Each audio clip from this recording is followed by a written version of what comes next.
escuchemos esto y comenzamos a comentar. El tema fundamental no es simplemente la edad, es algo más profundo. No porque yo a un gato le pongo nombre de perro, comienza a ser perro. Los dichos de Monseñor Esati a propósito de la discusión sobre la ley de identidad de género que generaron, perdón la redundancia, una serie de reacciones, yo creo mayoritariamente todas condenando. De hecho, él luego también pidió perdón si a alguien ofendió por esta alegoría, como llamó él a esta expresión. Bueno, el micrófono está abierto, es de ustedes. Mira, Lili Pérez, tú que has sido una de las grandes impulsoras de esta ley. Y como una de las coautoras del proyecto, ¿no? Esta alegoría, como ha denominado Monseñor Esati, yo no le creo, permítanme dudarla, porque es un argumento que yo escuché durante mucho tiempo en la Comisión de Derechos Humanos del Senado. Incluso de parte de algunos legisladores, incluso de parte de algunas agrupaciones que fueron a hablar en contra de este proyecto. Y creo que este tipo de afirmaciones no nace de una convicción, nace de una ignorancia muy profunda de lo que significa la transexualidad. Y cuando hay desconocimiento, y el desconocimiento es permanente, se transforma en ignorancia, y la ignorancia se transforma finalmente en mitos, en prejuicios y en frases desafortunadas como esta, que la verdad es que una persona que tiene tanta relevancia en la Iglesia, uno esperaría que se informara un poco más o que fuera más cuidadoso en sus aseveraciones. La verdad es que no hubo dos opiniones en general sobre los dichos de Monseñor Esati, pero creo que obedecen a un pensamiento real. Yo no lo veo como una cosa como alegoría, sino porque, ¿sabes por qué? Porque yo lo he escuchado anteriormente en otras oportunidades a personas referirse exactamente igual. Entonces a mí en lo personal me preocupa cuando se persiste en nuestro país de parte de personas que son líderes de opinión, porque lo es igual, ¿no? Líderes de opinión o personas que son consultadas por los medios de comunicación o que generan opinión, ya sea desde el punto de vista espiritual, político, en fin, que tengan tal nivel de conocimiento de algo que además tiene un trámite legislativo de 5 años y que afecta la vida de las personas, la ruta de la vida de las personas, lo más sagrado que es de una persona, que es su desarrollo personal y su vida. Lili Pérez, pero no sorprende que esa sea la opinión de la Iglesia, porque ya la habían, ¿no es cierto?, manifestado. ¿Es la forma? Es la forma, es el contenido y además es lo peyorativo, digamos, de los dichos, porque recuerdo una vez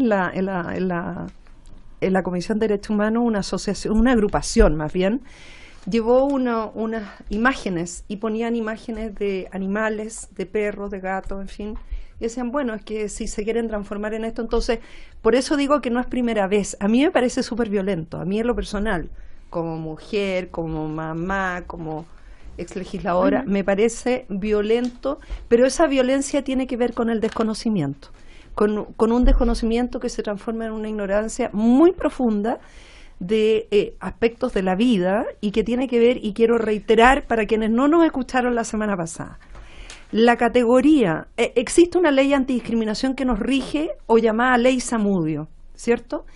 Una de las categorías de la ley de discriminación es la identidad de género.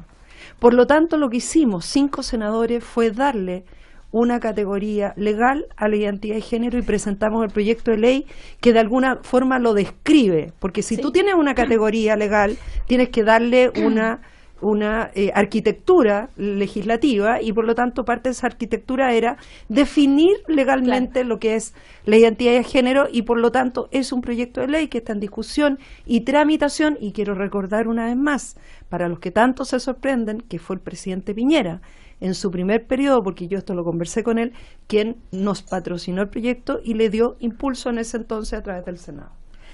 Bueno, pero el tema de la repercusión de los dichos de Monseñor Esati y a ti, Patricio Zapata, como católico, ¿qué porque también tenemos, por ejemplo, las disculpas que pide el sacerdote Felipe Berríos, que rechaza totalmente esto, que pide que no se puede aceptar este tipo de, no dijo así textual, pero de ofensa, ¿no? Y que sentía vergüenza, en fin. Patricio.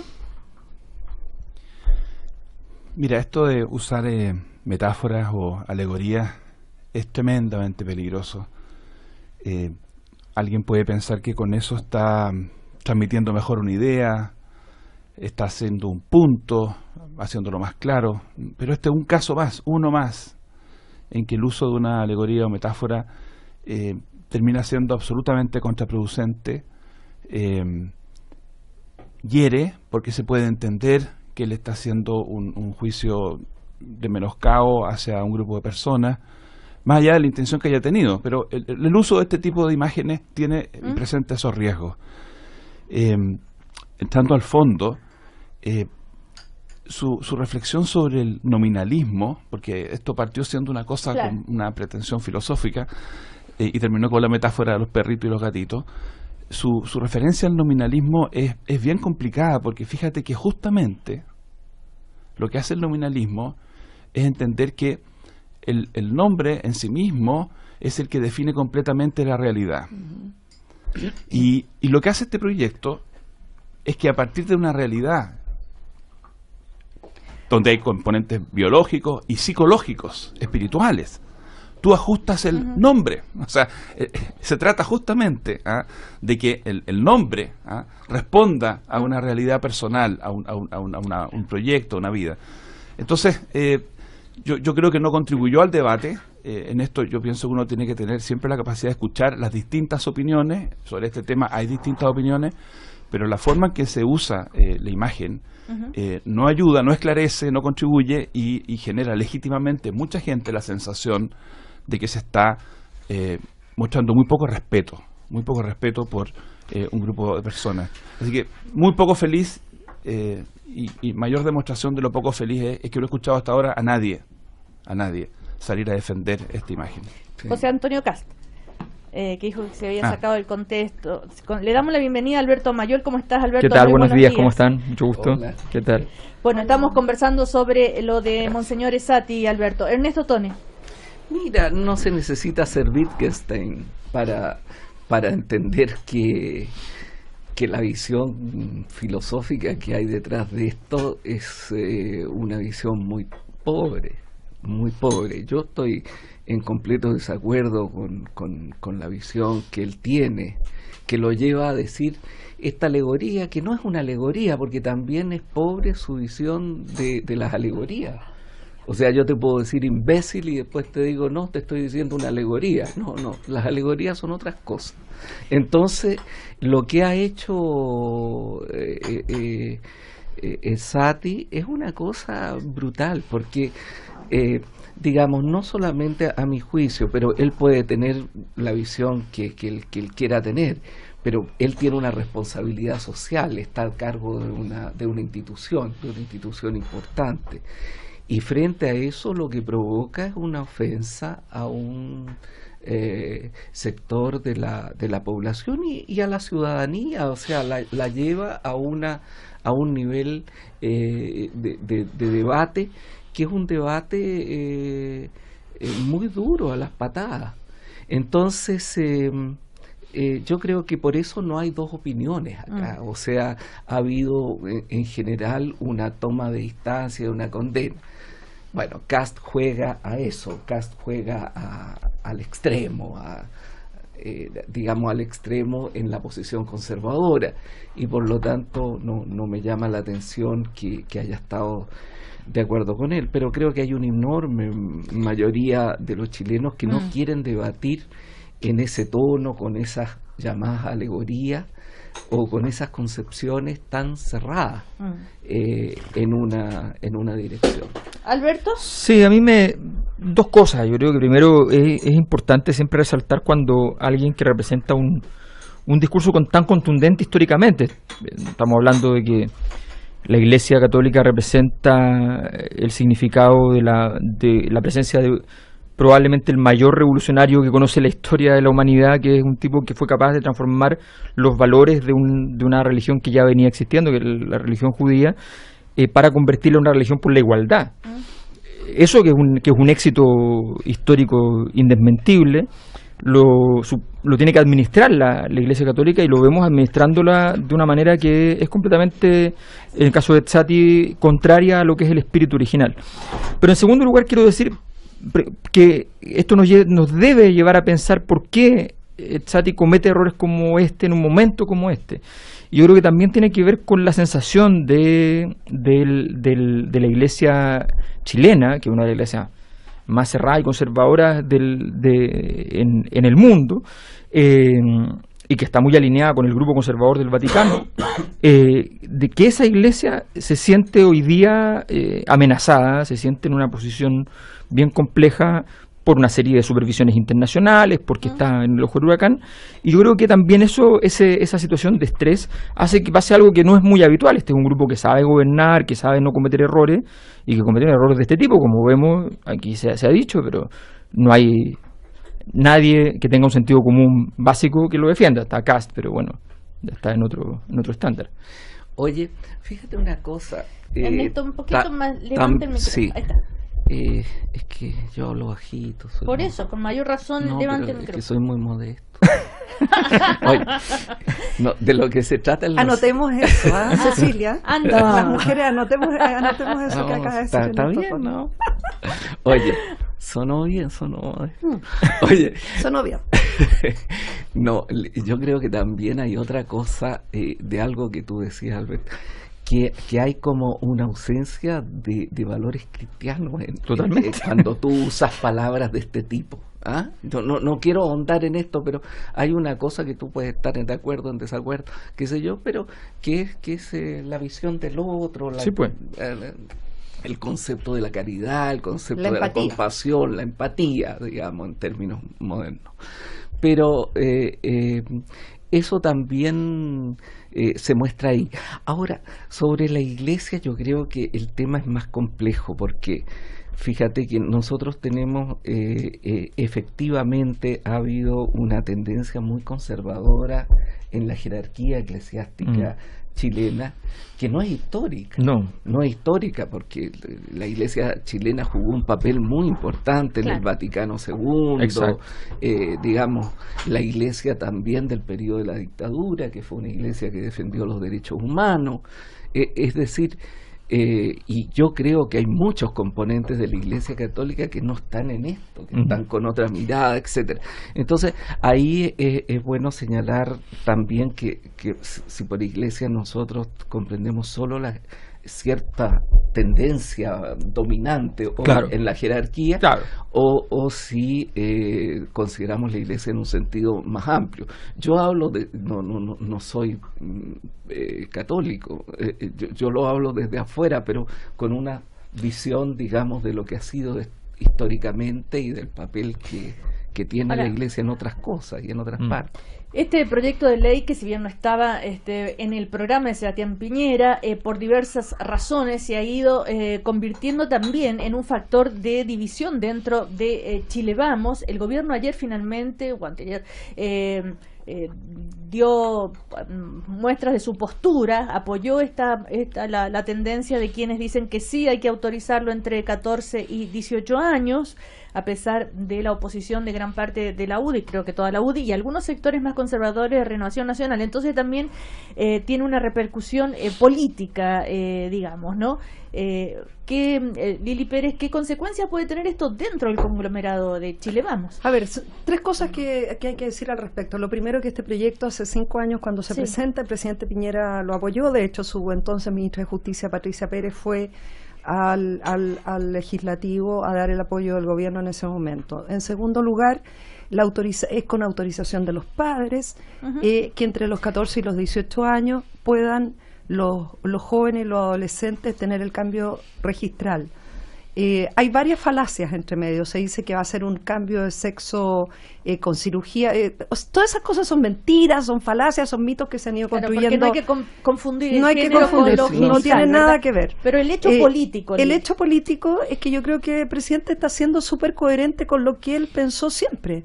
Y que esto, con el apoyo de los padres, y porque además hay muchas instituciones, como Todo Mejora, que es una fundación, que es de padres y familiares de niños y niñas trans, que ellos han hecho una labor muy fuerte de dar a conocer esta realidad, esta situación, en los colegios, y de ir despejando todas estas falsedades y estos mitos que se han generado.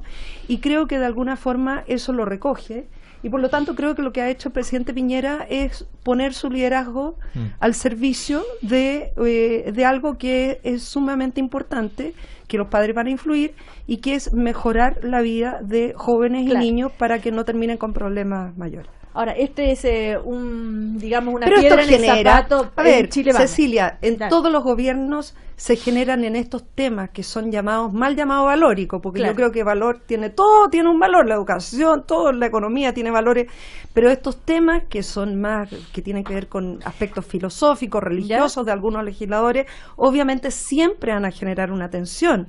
En la misma democracia cristiana también, yo recuerdo, durante los 4 años del gobierno de la presidenta Bachelet, este proyecto de ley no avanzó en el Congreso Nacional tampoco, producto de los ruidos internos que generaba este proyecto al interior de la propia nueva mayoría, particularmente en sectores de la democracia cristiana. Así que creo que este tipo de proyectos siempre van a generar ruido. Yo no dramatizaría el ruido que pueda haber en Chile Vamos. Sí destaco el liderazgo que tiene el presidente Piñera en esta materia. Hay quienes dicen que este es un triunfo político de Evópolis.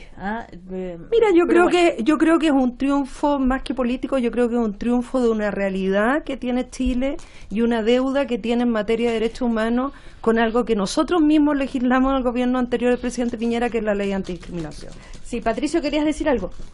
Sí, Patricio Zapata. Yo creo que esto todavía está en una etapa,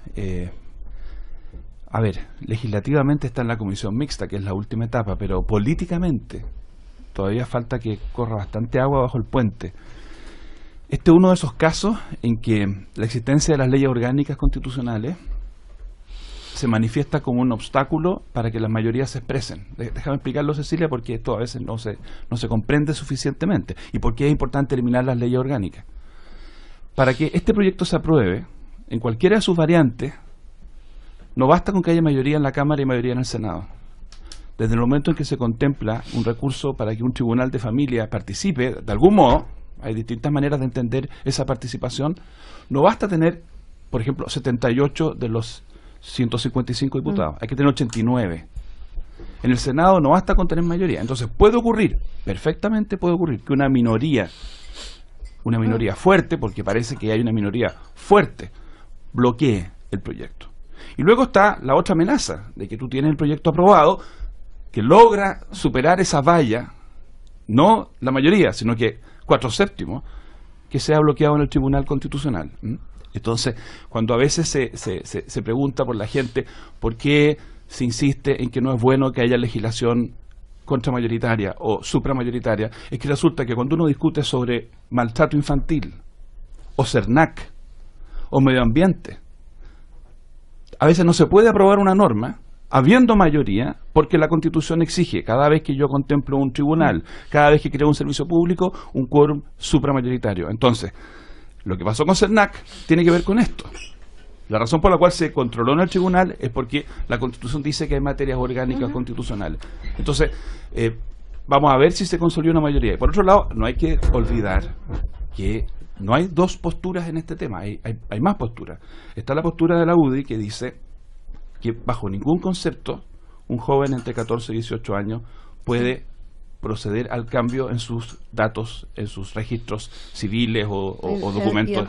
Luego está la postura del gobierno ahora y otro sector que dice sí se puede, pero con la concurrencia de los padres y del tribunal. Y hay un tercer exámenes sector, psicológicos y hay un tercer sector que dice que aun cuando los padres o los tutores se opusieran, el joven de 15, 16 o 17 años debe poder tener el derecho de obtener el cambio del registro. Entonces, aquí queda todavía un trecho para armar una mayoría, una mayoría, repito, de 89 votos en la Cámara y de 30 y algo votos en el Senado. Sí, pero ¿sabes qué? Yo creo que hay un... Alberto Mayor. Hay un punto importante que plantea Lili, y es que Sebastián Piñera tomó el control incluso antes de gobernar de la coalición. O sea, en el famoso affair de la negociación parlamentaria, se comió todos los problemas que tenía que comerse, resolvió él, y lo hizo con mucho gusto porque lo que quería producir era el efecto que hoy día tiene sobre la mesa, que era la posibilidad de resolver los problemas cuando lleguen y de ser última instancia efectiva. Entonces va a llegar y probablemente va a decir, no me enreden en este asunto. La posición del gobierno es esta y se acabó. Y yo creo que en ese sentido, Sebastián Piñera comete pocos errores en ese tipo de cosas. O sea, yo creo que aquí puede pasar de todo, pero va a ordenar a la coalición porque no les queda otra y van a tener que aceptar lo que diga porque además lo plantea en prensa y ya está la línea política y nadie se va a comer. Y la derecha en eso, hay que decirlo además, es mucho más ordenada. O sea, dicen, no, ya, bueno, si la palabra presidente ya significa una cosa que es sideralmente superior a cualquier divinidad, entonces finalmente dicen, nos cerramos y se hace. Así que yo creo que en ese sentido políticamente me da la impresión de que el tema está resuelto, más allá que filosóficamente, y efectivamente estos temas que son filosóficos, que son religiosos, son muy complejos y suponen, y enhorabuena, creo que está muy bien que haya mucha gente que plantee su postura, pero aquí yo creo que el asunto va a estar medio zanjado, más allá de que efectivamente en términos legislativos todavía podría pasar de todo, pero me da la impresión de que no. Antes no comerciales, solo les comento que la encuesta de Academ sobre este tema dice que un 39% está de acuerdo con que el cambio de sexo registral aplique para menores de edad y un 49% considera que debe ser desde los 18 años. O sea, un 80, solo un 78 está a favor. Solo un 11% se opone totalmente. Sí, pero la mayoría dice que tiene que ser de 18 para arriba, Lili. ¿Ya? Vamos a comerciales. ¿Sabías que puedes incrementar tu pensión invirtiendo tu bono anual? Esto es posible ahorrando a través del depósito convenido, la modalidad de APB más conveniente. Infórmate en viceinversiones.cl. Viceinversiones es simple para ti. Lesiona en buena medida la credibilidad de la magistratura, de los jueces en su conjunto. Una frase desafortunada e injusta además, pero hay un aspecto del diagnóstico del ministro en que sí coincidimos, que es que el sistema de nombramiento no da para más. Hay mucha opacidad. Pero entonces hay cuoteo. Si usted piensa en la designación de Corte Suprema, tenemos claro que hay una binominalización. Bueno, ahí está la reacción, ¿verdad?, del presidente de la Asociación de Magistrados, Álvaro Flores, sobre los dichos del ministro de Justicia cuando en una reunión privada con la UDI dice la mayoría de los jueces son de izquierda. De ese tema, a la vuelta comercial.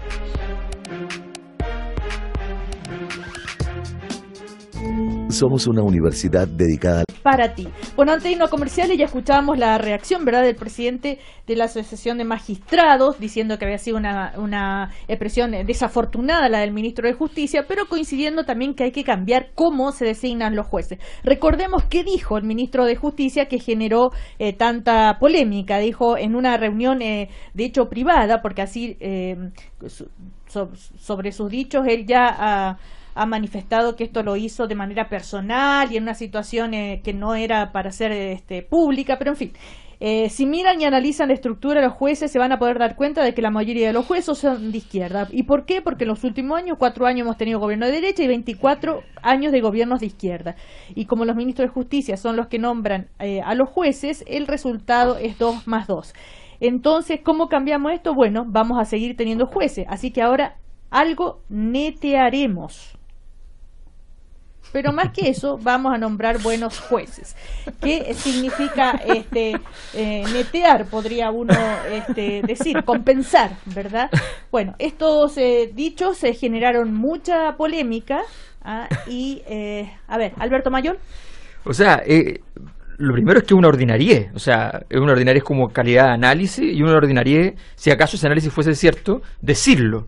O sea, los jueces, ¿no? Y esperamos que efectivamente eso sea así, ¿ya? Más allá de que tienen su opinión política.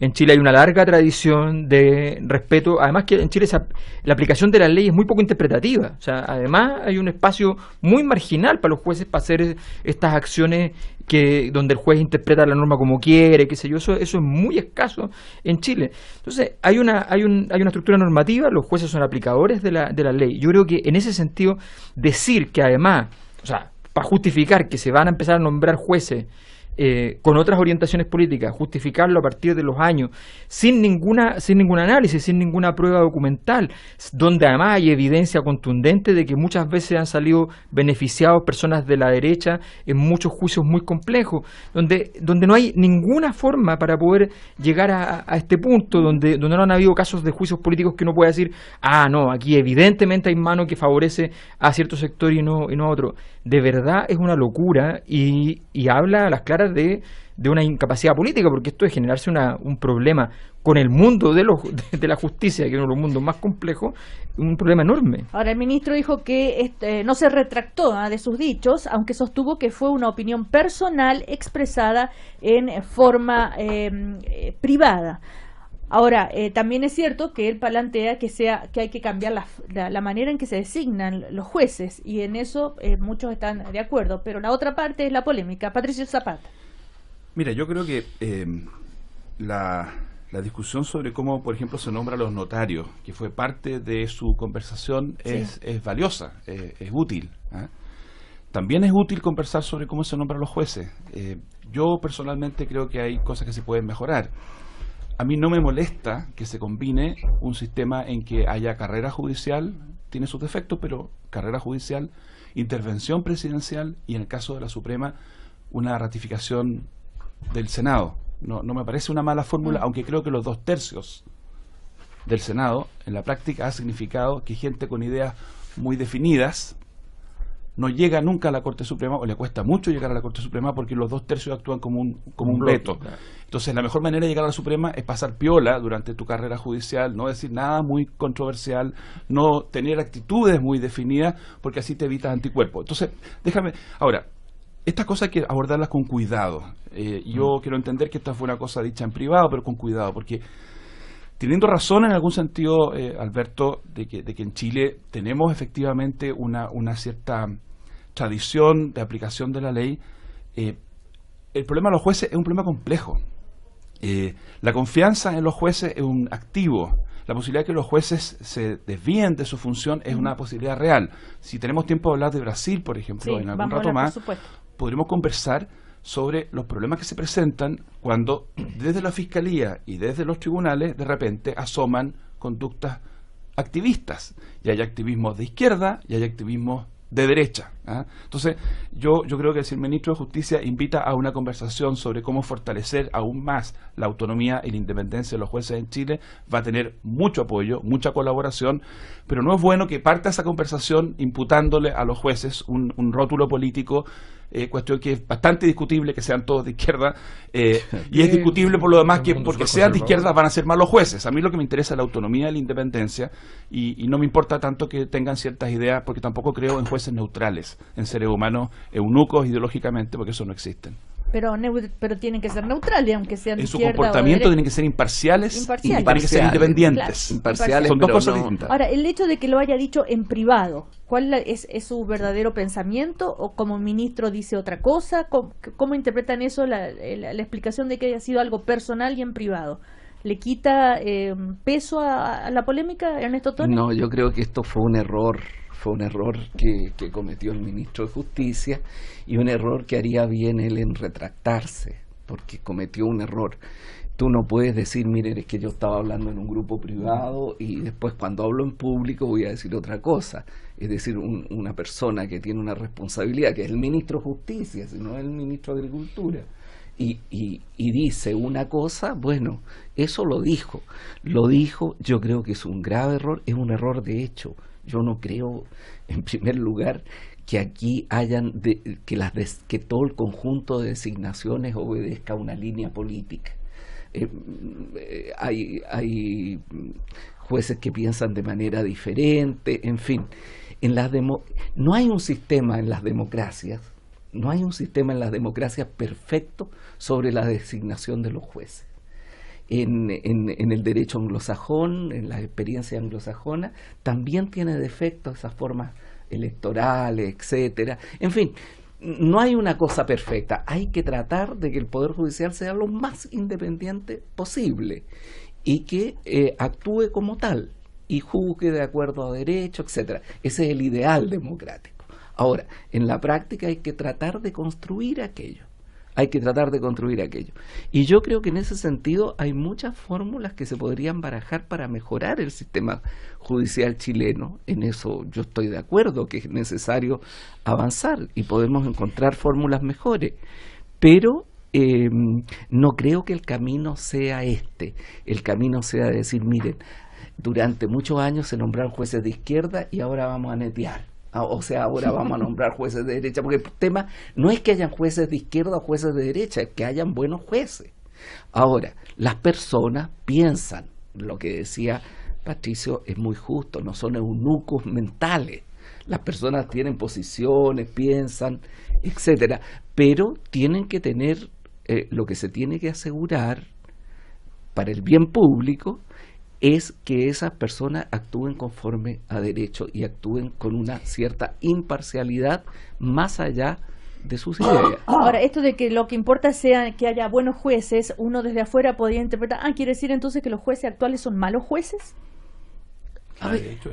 No, pero si uno podría deducir si lo importante es no importa que sean de izquierda o derecha, lo que importa es que sean buenos jueces. Entonces uno dice, chuta, entonces si están dando cuenta de eso es porque tal vez los jueces de ahora no son buenos. Yo creo en este caso que se ha levantado mucho más polvo y mucho más ruido de una cosa bastante light que dijo el ministro. Primero, no es una declaración, no fue una entrevista, lo dijo en un contexto de un encuentro, es lo que él piensa, él ha dicho que es una opinión privada.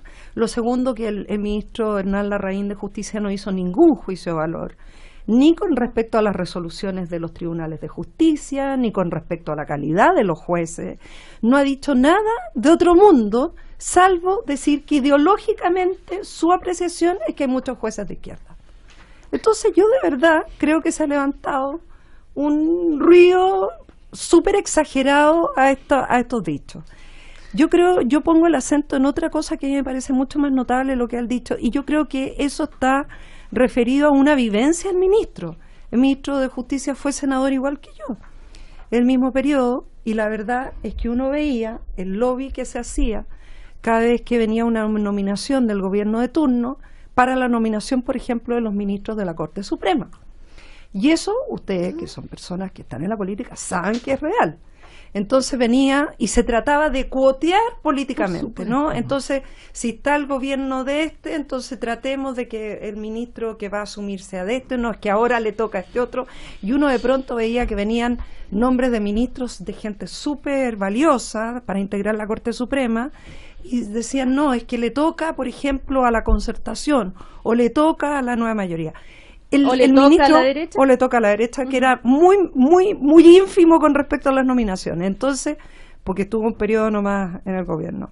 Entonces, yo creo que lo que hace el ministro de Justicia es poner el acento en eso que también Patricio Zapata lo ha dicho recién. Pero lo hace de un punto... Ya, pero déjame terminar. Lo hace de un punto de vista partisano. Ese es el problema. Mira, puede ser, pero yo de verdad creo que hay que poner el punto en lo que es lo más importante.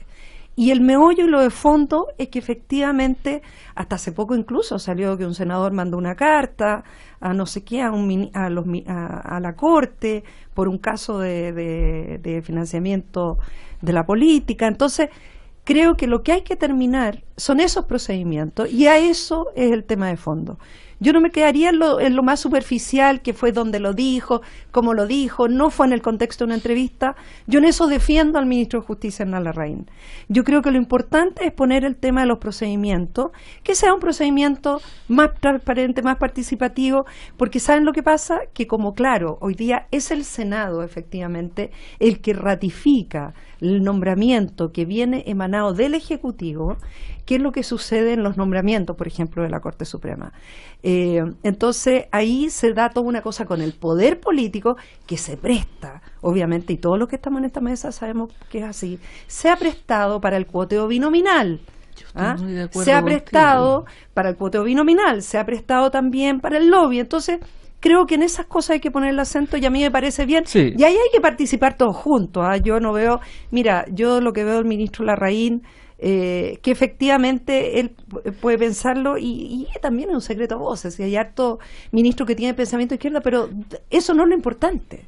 Lo importante es que son buenos ministros. ¿Qué importa si piensan de derecha, de izquierda, de centro? A mí eso no me importa. Pero aclaremos los hechos. Él no ha hablado nunca, Alberto, de la resolución. Pero aquí hay un problema de eso hechos. Sería... Aquí hay un problema vale. de hechos. O sea, Alberto. El hecho es que, primero, es que es evidente que el ministro confunde deliberadamente los conceptos cuando dice que esto fue en un evento privado. Porque no es un evento privado. Es un cónclave. Es una reunión política, o sea, él como político de la UDI va a una reunión política de la UDI y en un foro, entonces, donde hay militantes, les informa de algo gravísimo, le está diciendo a gente de la UDI y a los abogados de la UDI que van a tener oportunidad de entrar al mundo judicial porque le está diciendo que la repartija de los otros ha terminado y que comienza la nuestra. O sea, me parece más grave, imposible, superficial no es. Es un acto que limita al norte con una actitud corrupta.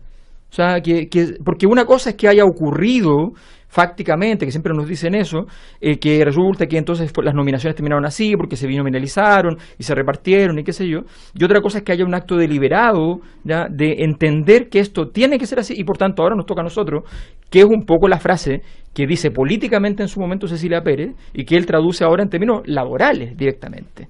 O sea, eso es sumamente grave el argumento, el entorno no es privado, o sea, el concepto de cónclave, salvo en el Vaticano, no es privado, es un evento público de la UDI, de los militantes de la UDI, donde dice esto, y yo creo que el ministro en este sentido, efectivamente, como dice bien Ernesto, tiene que retractarse necesariamente, porque es un error gravísimo, y porque está hablando además de algo que quiero además aclarar, que en muchas personas, no solo del Frente Amplio, también incluso la nueva mayoría, consideramos que la mayor parte de los jueces que se pueden haber cuoteado entre el binominalismo son más bien conservadores y que de hecho hay muy poco, si no hay ninguno, de los jueces que probablemente pertenezca a una visión más de izquierda. Por tanto, además, su visión del concepto de izquierda es laxa y completamente ajena a la realidad.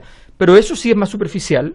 Lo de fondo tiene que ver con el hecho de que esto no fue hecho en un entorno privado y que él, cuando es ministro, está mandatado a salvaguardar el interés general y esto no lo hizo. Y eso es grave y un ministro tiene que arrepentirse cuando comete un error de esta naturaleza. Ahora, el hecho de que se arrepienta de lo que dijo significa que cambia su pensamiento, su manera de mirar cómo están dadas las cosas. No, pero que él como ministro no tiene que arrepentirse si comete un error, más allá de que lo pueda pensar, no tiene derecho a decirlo mientras sea ministro. Y eso es algo que él entiende, él es un tipo que conoce mucho de política. Sí, Ernesto Tone. Mira, lo que yo quería decir es que en lo que estamos de acuerdo, parece, es que no se trata de que alguien pretenda que haya jueces de un lado o de otro. Lo importante es que los jueces juzguen de acuerdo a derecho. Si eso es lo propio de la democracia. Mira, a mí me tocó vivir, yo en ese momento era secretario de la CEPAL, me tocó vivir el caso de Carmelo Soria, en los años 90. Y tuve que llevar el caso porque representaba a Naciones Unidas en el caso de Carmelo Soria y me tocó conocer la Corte Suprema de los primeros años 90. No te cuento lo que era eso, Lili, porque las cosas que yo escuché eran horrendas. Ahí tenías una Corte Suprema donde había un pensamiento acostumbrado a la obediencia al poder, ligado a una fórmula antidemocrática. Entonces eso ha cambiado, y ha cambiado con jueces de opiniones distintas, pero tenemos otro poder judicial, no tenemos el mismo poder judicial que teníamos. Ahora, hay que seguir asegurando que eso sea cada vez mejor, y sin duda lo que tú has señalado, este sistema de que, oye, yo pongo uno de acá, tú pones uno de allá, y que es normalmente el menos malo, el que le hace menos daño al otro, porque estos sistemas de nombramiento compuesto muchas veces no se elige al mejor, se elige al que no le causa problema a nadie, como ese presidente de la República Parlamentaria que decía yo no soy un peligro para nadie. Ese avanzaba como loco. ¿Ah? Entonces de eso se trata. Y por lo tanto no ha ayudado, por decirlo así, las declaraciones que ha hecho Hernán Larraín, que es una persona que yo creo puede ayudar en un sentido de que no se plantee estas cosas desde una perspectiva partisana, sino de una perspectiva nacional. Bueno, hay muchos temas para comentar hoy. Tenemos, a propósito de está Alberto Mayol, inmediatamente dice que hizo estas declaraciones al diario Mercurio solo porque sabía que venía hoy al primer café. ¿Qué dijiste, Alberto? No me acuerdo, no tengo claridad. Me presta, tendría que por favor, revisar. Acá Patricio Zapata me quitó el diario. La entrevista la contestó otra persona. Tiene como 5 diarios acá. A propósito de las comisiones, después vamos a hablar de Brasil, pero un poquito sobre los dichos de Alberto Mayol, en el sentido de que hay fragilidad en la conducción del Frente Amplio, que Giorgio Jackson está más preocupado, ¿no es cierto? Está más preocupado de juntar votos que de liderar políticamente. Bueno, en fin, a ver, ¿por qué estas críticas? Alguno dice que todavía está enojado Alberto Mayol. No, para nada, al contrario, nunca estuve enojado. El asunto siempre ha sido que yo creo que las coaliciones tienen que avanzar al mismo tiempo en construcción de profundidad política, sobre todo cuando están naciendo, y sobre todo tener un marco de referencia, de conducta, de valores, al principio muy sólido, porque después la misma refriega te los va a ir ablandando, o sea, eso es parte de la historia. Entonces, me parece que es muy importante que no nos pase lo que muchas veces nos ha ido pasando, que nos vamos enredando en situaciones como no tener una postura clara respecto a qué es lo que hay que hacer como Frente Amplio frente al tema comisiones Sebastián Piñera. Frente a lo cual yo no voy a decir mi opinión, lo que voy a decir es que debiera haber una política conjunta del Frente Amplio respecto a cómo se conduce la situación.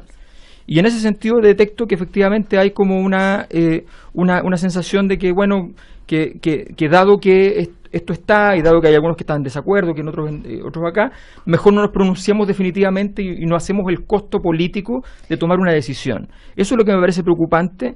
En ese sentido, ya nos pasó con el tema de Guillé, que salió una declaración que era incomprensible, semánticamente completamente contradictoria. ¿Ya? Me parece que es importante tener definiciones mucho más claras y contundentes como coalición.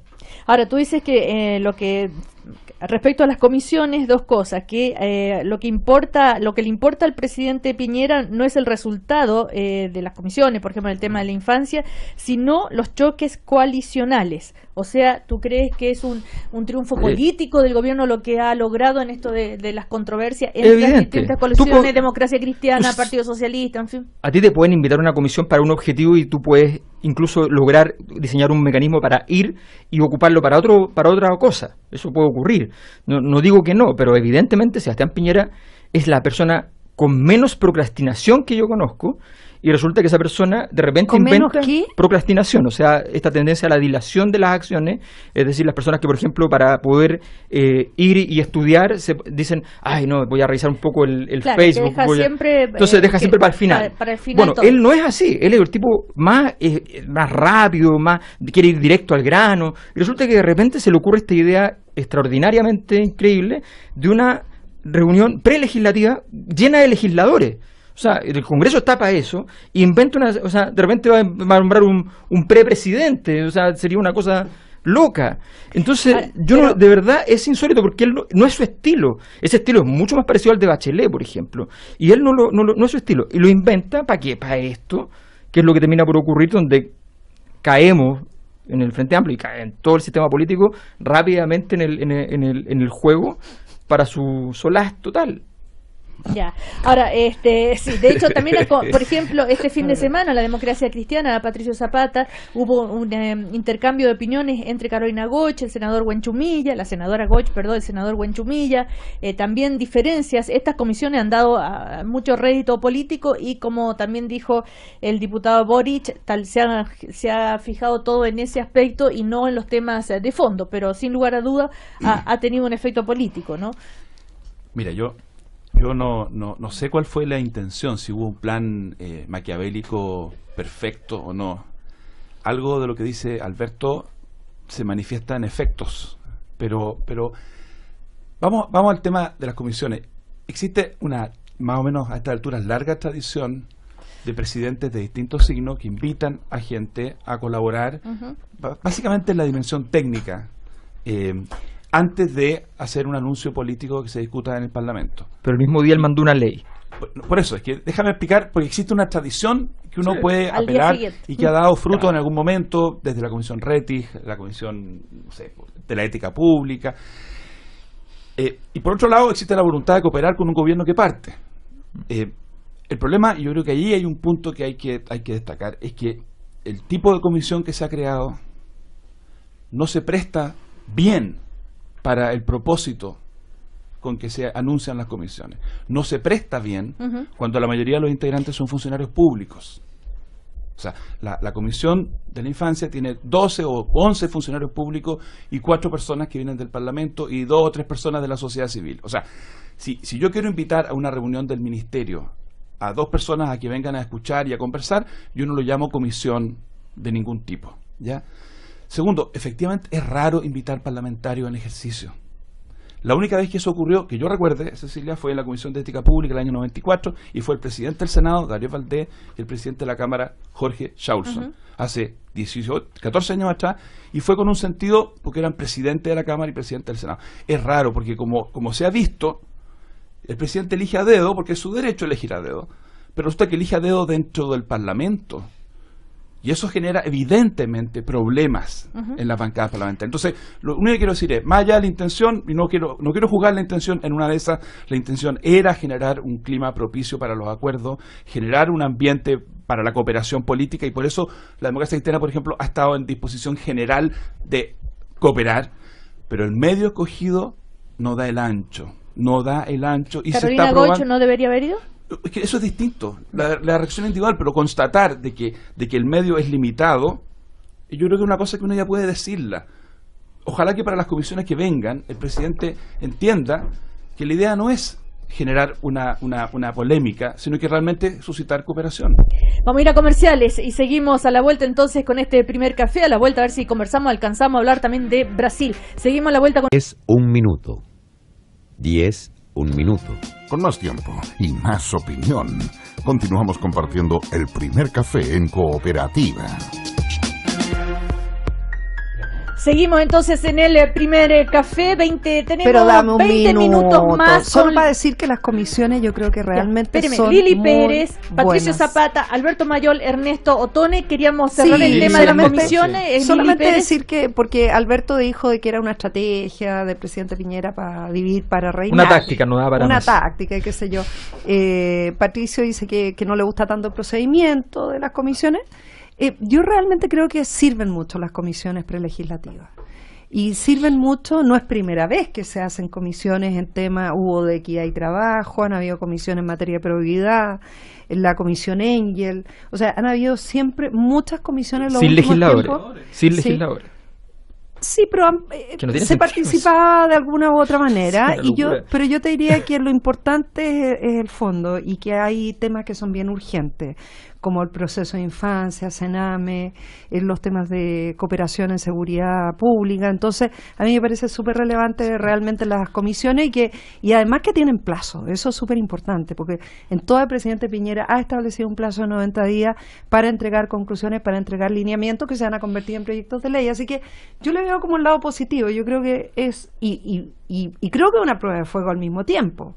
O sea, comisiones que realmente van a entregar conclusiones, van a entregar material legislativo para que se convierta en proyectos de ley que va a enviar el propio gobierno, a mí me parece que también es una buena prueba de fuego positiva. Sí, y Ernesto, ¿tú querías cerrar con este tema también? Mira, yo no quiero hacer un juicio de intenciones respecto al porqué de las comisiones, pero uno puede tener una visión más inocente, una visión más malévola. Digamos, eso depende de cómo, eso es Alberto de cómo Mayol. uno sepa. No, la inocencia de Sebastián Piñera siempre la vamos a defender. Una persona más inocente no puedo encontrar. Oye, pero, Sí, es Alberto el que dijo. pero es como un demonio, Alberto. pero el tema es el siguiente. Mira, cuando yo creo que las comisiones juegan un papel muy importante en las democracias.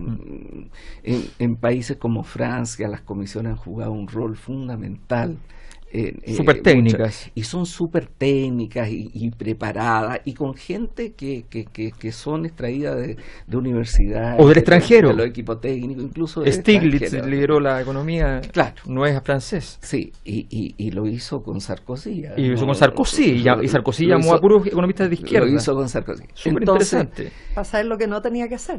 No. Recomendación que se transformó en recomendación del Banco Mundial. Al final se transformó en recomendación del Banco Mundial ese documento. Pero el tema es el siguiente, no está en juicio lo de las comisiones. Bien, muy bien. Eso es lo primero.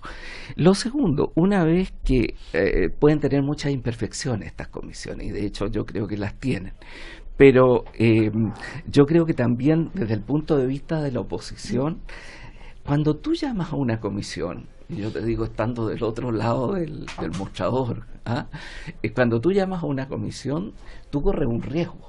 Porque tú invitas a alguien, esa persona entra a la comisión y después tiene la libertad de denunciarla, de salirse. Entonces, yo creo que ahí también, cuando existe una comisión que se llama, yo creo que nunca es el buen camino no estar. Yo creo que el buen camino es estar.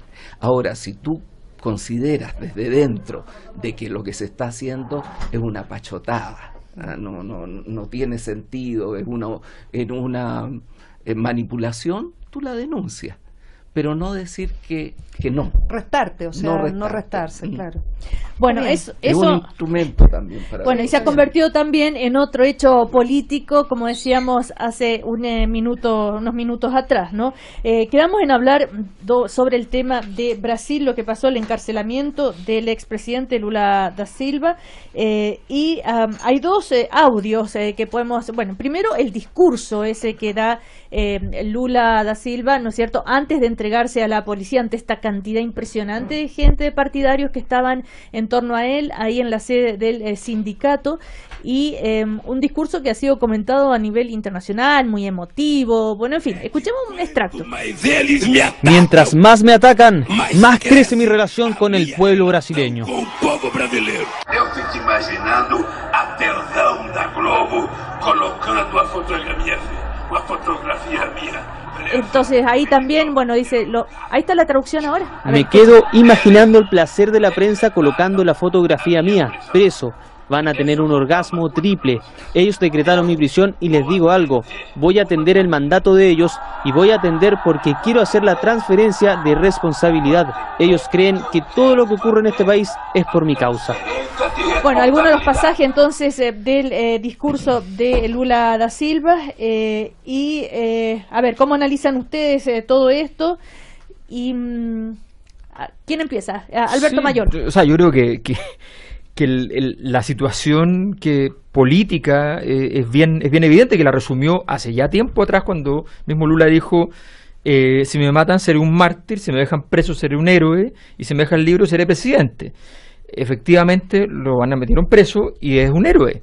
O sea, la situación es esa. El juicio, no cabe ninguna duda de que es un juicio ridículo para el marco de la denuncia que se estaba tratando de hacer. Cuando tú tratas de decir que estás en presencia del capo di mafia, del jefe de la mafia, de un gobierno corrupto, que derivaron 350 millones de dólares, que esos son los pagos de Odebrecht, más la plata de Petrobras, más todo eso, y le dice que ese es el jefe y que recibió un departamento de $600.000, un departamento en Providencia, ¿ya? Y eso es tu razón para decir, articular todo esto, es completamente ridículo.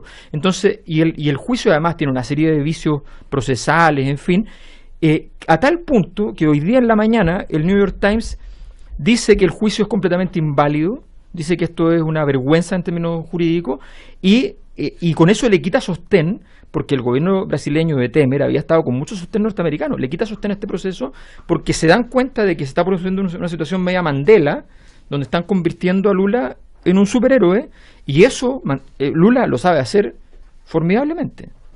Sí, Patricio, tú también hablabas sobre la validez del juicio, ¿no? Sí, pero para no empezar de abogado, terminar de abogado, partamos de otro nivel.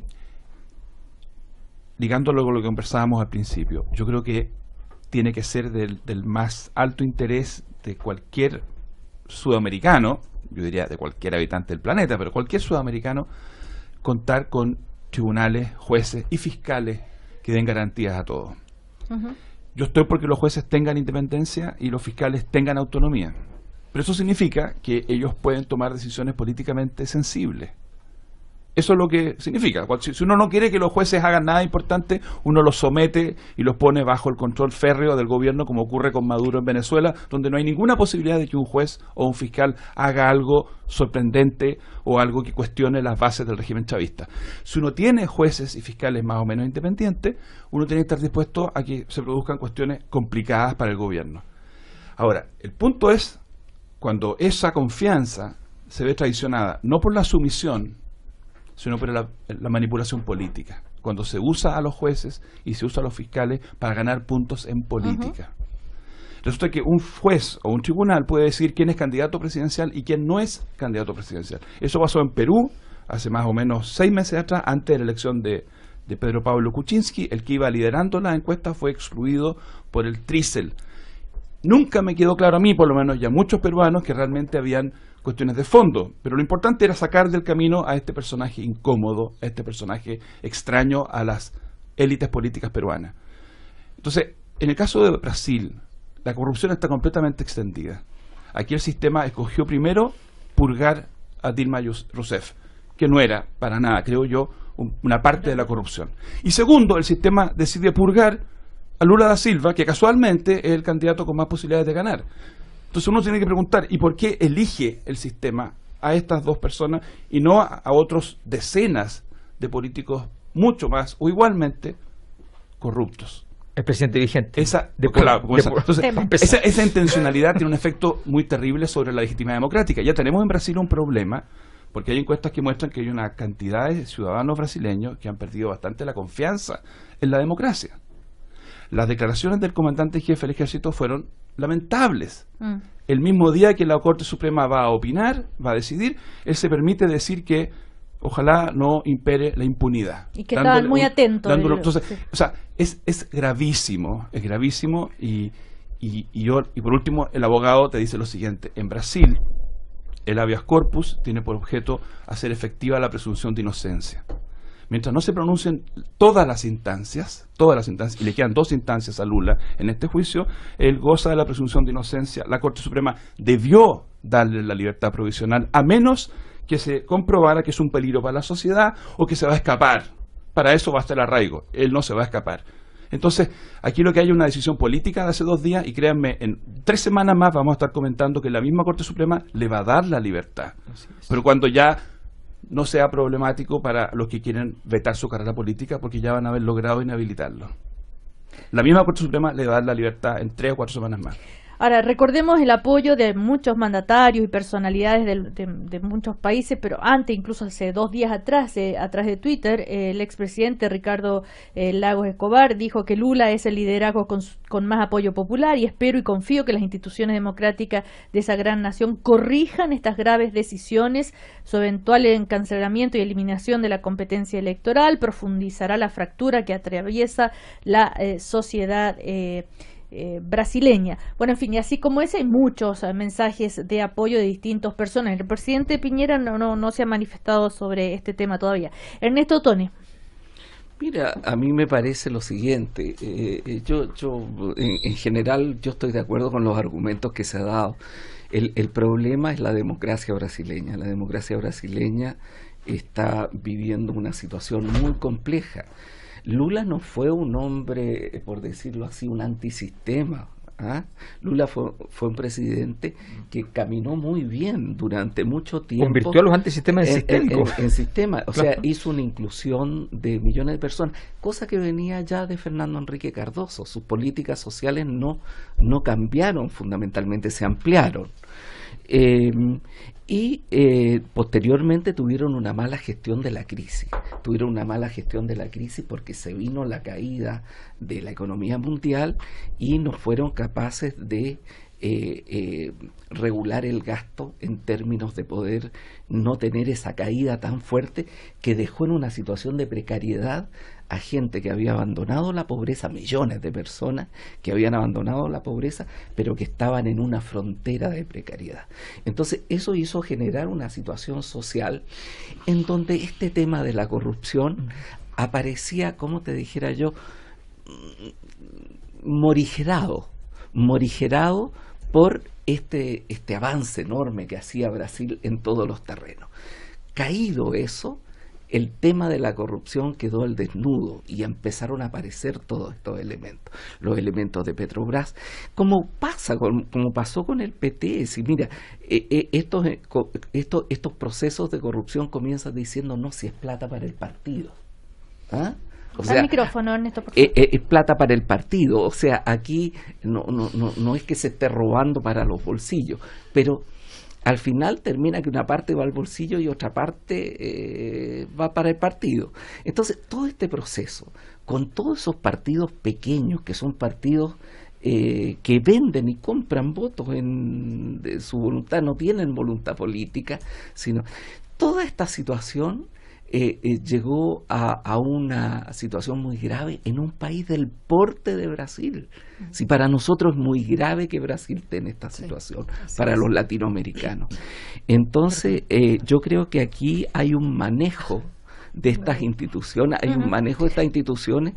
que han estado caminando por el borde del precipicio. Y es muy importante que esto se resuelva de otra manera. Es decir, se resuelva en términos donde la justicia funcione, pero funcione una justicia que no brusquee a la justicia para obtener resultados políticos. Entonces no es un problema, a mi modo de ver, de conservadores y revolucionarios o progresistas, sino que es un problema de cómo esa democracia funciona, y funciona con garantía. Y funciona con garantía también para Lula. ¿Ah? Y en ese sentido es malo para la democracia lo que ha pasado. Ahora, hay una serie de personas que ideológicamente apoyan a Lula, con las cuales yo no me gustaría verme en una lista. ¿Ah? Maduro, Cristina Fernández, etcétera. ¿Ah? Ricardo Lagos. No, con Ricardo Lagos me gustaría verme en una lista. Bueno, Ricardo Lagos lo hace. Uno también tiene sus listas. No, pero por supuesto. Al micrófono, Ernesto. Por supuesto, y Fernando Enrique Cardoso ha tenido una actitud muy prudente frente a esto. Es decir, tú puedes tener esta posición, pero te digo, se suman a esa posición personas que no han compartido las posiciones prácticas de Lula, que tienen temas graves de corrupción. En ese sentido, separo fuertemente. Claro, o de conducta antidemocrática. Yo puedo tener una opinión y coincidir en este caso por oportunismo de los otros, no mío. A mí, Cecilia, me parece súper interesante lo que plantea Patricio Zapata y Ernesto Ottone, en el sentido de que me quiero quedar con algo que ambos mencionaron, que tiene que ver con el rol de las instituciones y la permanencia de las instituciones. Porque uno es el aspecto político de la situación de Brasil, pero Brasil tiene un impacto y una importancia para nosotros como país latinoamericano muy fuerte. O sea, cuando la fragilidad se instala en las instituciones, la institucionalidad que tiene que impartir justicia, ver asuntos de corrupción y que tiene vínculos con la política, creo que es ahí donde nosotros debemos detenernos como país, como Chile, y mirar hacia afuera lo que ha pasado, lo que está pasando en otros países de la región.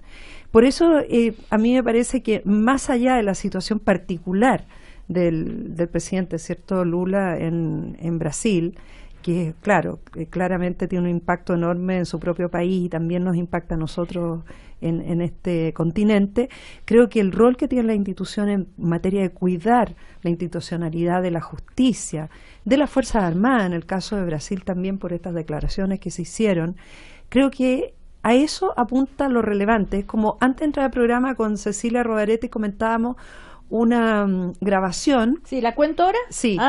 Tira esa basura por la ventana y llévatelo y no lo traigas nunca más. 2 frases dirigidas al piloto que el sábado trasladaba a Lula da Silva a la cárcel, fueron registradas en la línea de radio Claro, desde el Torre Control. Filtradas a la prensa brasileña. La Fuerza Aérea Brasileña confirmó que en un comunicado que sí son verdaderos bueno, eso, y que fueron emitidas por controladores de vuelo. Entonces yo creo que nosotros en Chile estamos también, todas estas cosas igual nos afectan, pero tenemos que destacar que nosotros en nuestro país hemos ido logrando consolidar la institucionalidad. Y al final, para mí, el debate, más que de derecha a izquierda, es quienes creemos en fortalecer las instituciones y quienes no creen en las instituciones, o quienes creen que hay que tirar un fósforo y dinamitar todo. Yo realmente soy de las que cree que nosotros tenemos que fortalecer nuestras instituciones, todas nuestras instituciones, porque eso nos asegura una democracia de buena salud, sana, aun cuando la democracia igual tiene un montón de bemoles. Yo sé lo que Alberto Mayol tiene tantas ganas de decir. Pero yo creo que Sebastián Piñera, perdona, pero él es muy injerencista. Sería súper bueno que él dijera respecto a lo que está pasando aquí, que efectivamente un fallo institucional en contra de un expresidente, ¿ya?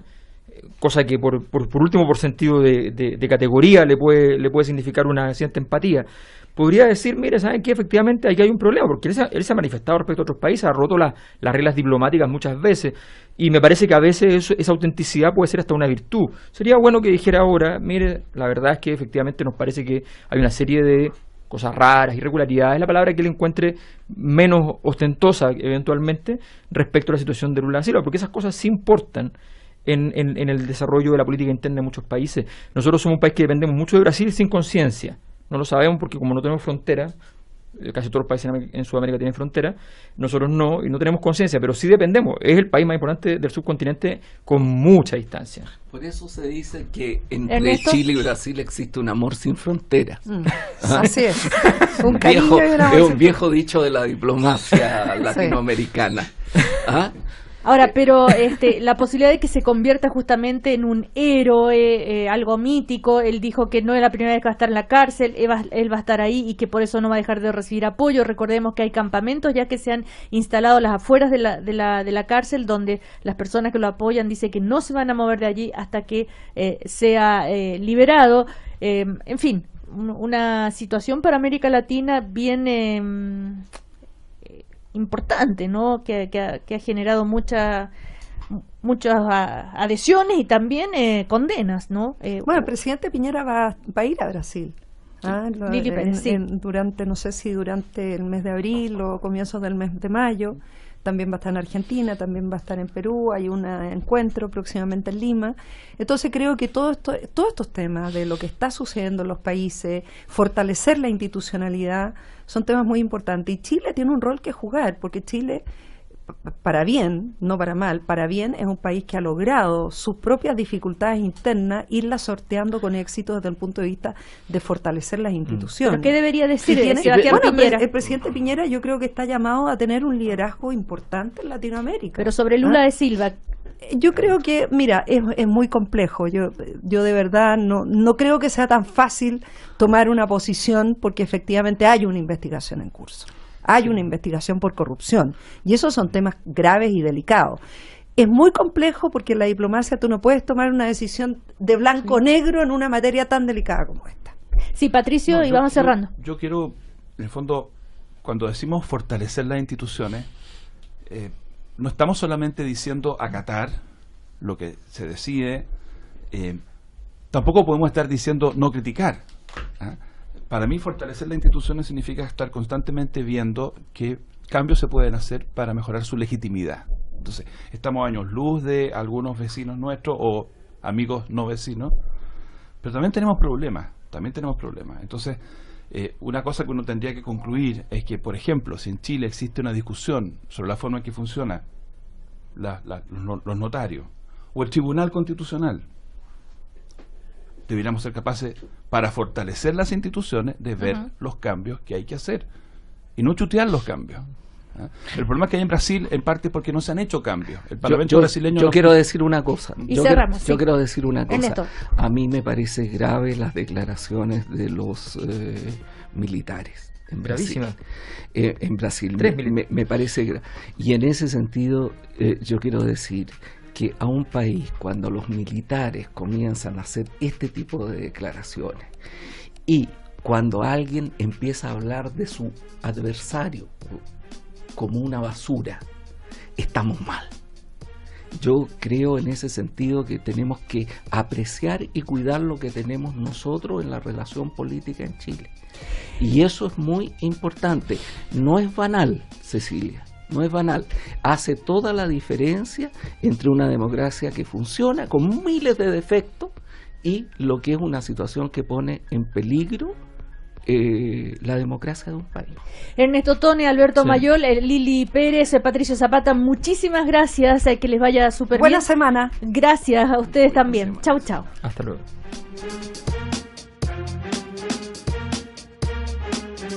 El primer café en Cooperativa fue presentado por En WOM se puede, Banco Vice, simple para ti, y 20 años Universidad Alberto Hurtado. Bienvenidos a pensar. Conocemos a Chile. Cooperativa. Desde hoy ya no tengo que preocuparme de mi rentabilidad ni de los fondos A, B, C, D, E, porque con Jubilazo de Loto puedo disfrutar hoy mismo de 1 millón de pesos mensuales para los mejores 20 años de mi vida. Además es reajustable y heredable. Loto me explicó y yo jugué. ¿Y tú qué esperas para tener la mejor jubilización? Partiste a jugarte un loto, pero con Jubilazo. ¿Se te quedaron las llaves puestas?